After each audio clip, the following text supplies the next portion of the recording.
بسم الله الرحمن الرحيم الحمد لله وبه نستعين على أمور الدنيا والدين وصلى الله على نبينا محمد وعلى آله محمد وصحبه وسلم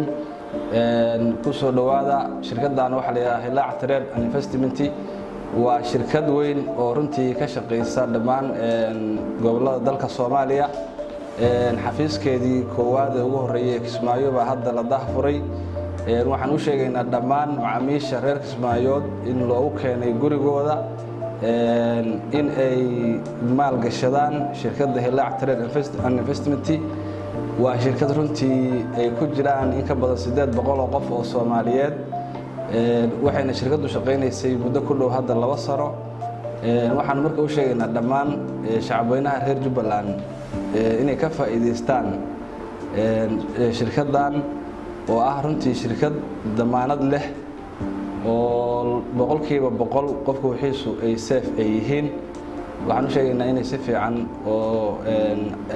ay uga soo qayb galaan dhammaan dadweynaha reer Jubbaland isdiiwaangelinteena waa socotaa waxay ku taalaa dahabshiil area-deeda guriga hoos weyne qaybtiisa koowaad ay ku taalaa shirkadduna waa furan tahay kusoo dhawaada gacmo furan Hilaac Trade and Investment ku maal gasho lacagtaada isla markaana ha lagu adeego adigoo jooga gurigaaga oo aan wax shaqo ah qabanin ha ku shaqeyso lacagtaada fadlan macmiil way furan tahay shirkaddu 24 saac magacay waa Axmed Xasan Maxamed maamulaha shirkadda Hilaac Trade and Investment shirkadda si toos ah ayaa loo daahfuray